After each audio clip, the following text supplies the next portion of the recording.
Okay, so we've all done it. We've all broken our threads at some point. So I just wanted to show you what you can do to fix that rather than putting it away in a bag and never looking at it ever again. So there's my broken thread. This can often happen with wool as well. If the wool gets a bit worn, it tears and pulls apart and breaks. So I've got my short little end there and I need to finish it off. If you don't finish it off, it will come undone on the back. The temptation to cut it off and just forget about it is quite great, but do finish it off because it will come undone otherwise. And it's usually too short to thread in a needle.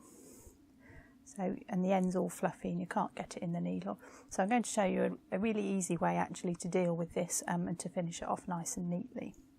If you're familiar with gold work, you'll know about this. So this is called a lasso. I'll just try and show you that here. Let's get the broken bit out of the way. So this is basically a doubled thread. So you can either use a buttonhole thread or a linen thread, something that's a little bit stronger so when you pull on it that won't break too. And I've got a fairly large needle, so a crawl needle, number 5 or number 7, something like that. And I folded it over so it's got a loop in one end and then the other two ends go through the eye. So both ends go the same way through the eye and that's what gives me my loop.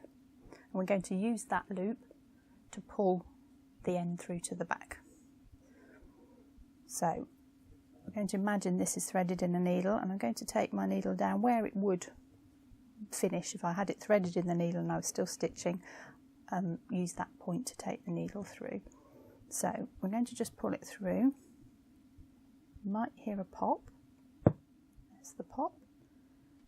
And I usually just pull that all the way through actually because there's 4 pieces of thread and the needle goes through there and it just makes that hole nice and wide.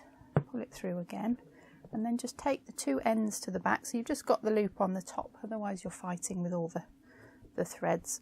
So you've just got the loop and then if you can catch the end of that thread, so I'll try and do it so you can see it. It's a bit fiddly, let's try that again.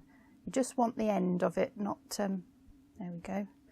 So I've just got the end in it there and just pulled it down to the surface and all you need to do is a little pull and a little wiggle and it just pull it through to the back so it's nice and neat on the front. And then I will just turn the frame over and show you how to finish it on the back.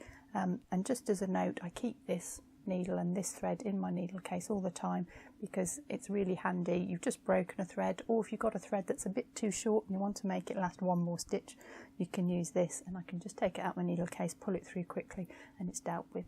So I'll just flip it over and show you how to finish that on the back.